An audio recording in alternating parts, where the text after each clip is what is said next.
Today we'll be discussing how to overcome the victim mentality. So I'm going to be highlighting with you two subtle forms or two sort of ways that you can tell that you're being a victim. And we're also going to break down what being a victim is, because it's a very, very destructive way to be living. So I've got a definition here for you for what the victim mentality is. So the victim mentality is this. It's basically an acquired personality trait in which a person tends to recognize or consider themselves a victim of the negative consequences of others and behave as if this were the case in face of contrary evidence of such circumstances. So in other words, it's saying that you feel as though you are suffering because of the decisions of other people, and you feel as though you can do nothing about it to change your circumstances, change your situation. So it leaves you feeling powerless.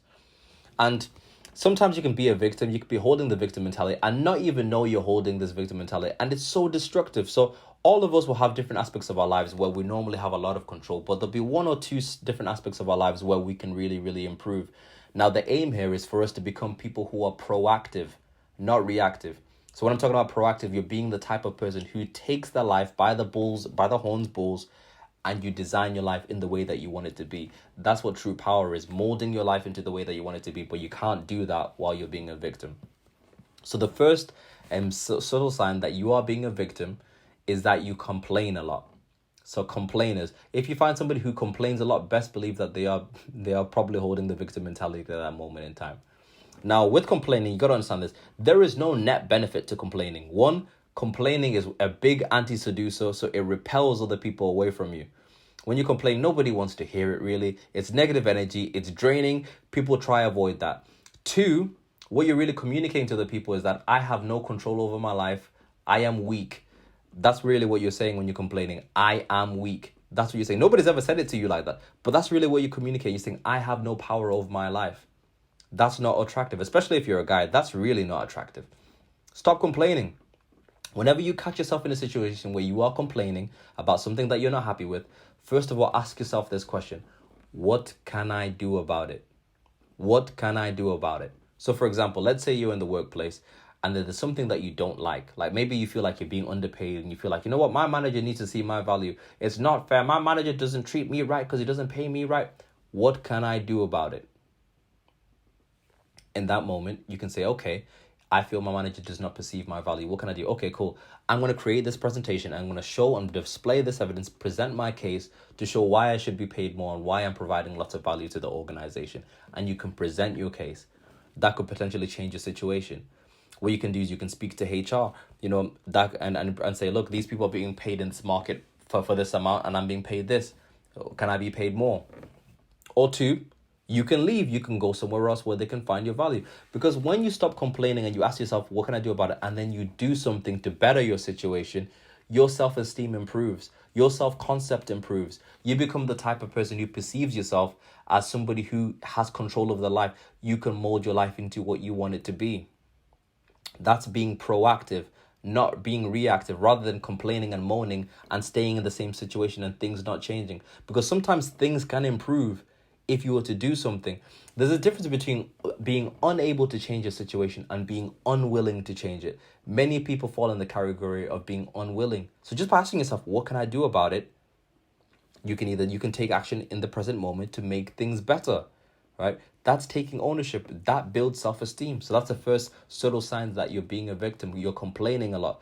Don't be complaining.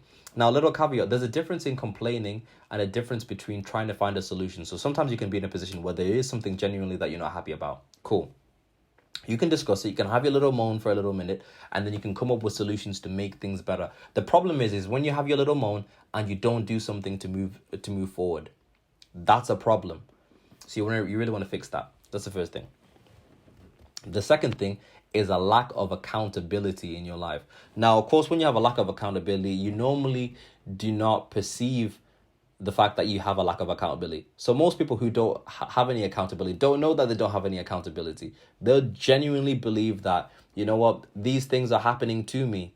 All these people are wrong. All these people are wrong. All these situations are wrong. Every single manager I've dealt with is wrong. Every girlfriend and boyfriend I've had has treated me badly. All these people are wrong. Now, a good indicator that you lack accountability is that you normally experience the same type of unpleasant situations over and over and over again. Because if you're experiencing the same situation over and over and over again, This is a pattern. This is a repeated thing, and you're experiencing it with loads of different situations with loads of different people. There's only one common denominator here, and the common denominator is you, right? The world is responding back to you. The world is a reflection of who you're being at that moment in time. So if you're experiencing the same continuous unpleasant thing and you've not acknowledged that there's something that you need to change, then the problem lies with you. So for example, you hear generalized statements like this: men are trash, all women are unfaithful. These severe generalizations are an indicator that there's something wrong with you, right? All of them, every single experience that you've had has been unpleasant. This is a you problem. Every single manager that you've had has sacked you. Every job you've been at, you've been sacked. Every single one of them.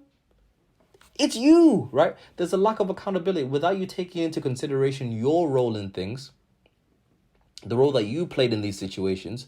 There's a lack of accountability there. So if you're continuously experiencing unpleasant situations and you've not acknowledged that there's something that you need to do to improve yourself, to change, more than likely you are holding the victim mentality. So you're probably blaming other people for why you are the way you are and why you're in the situation that you're in. It's a you problem. You must change.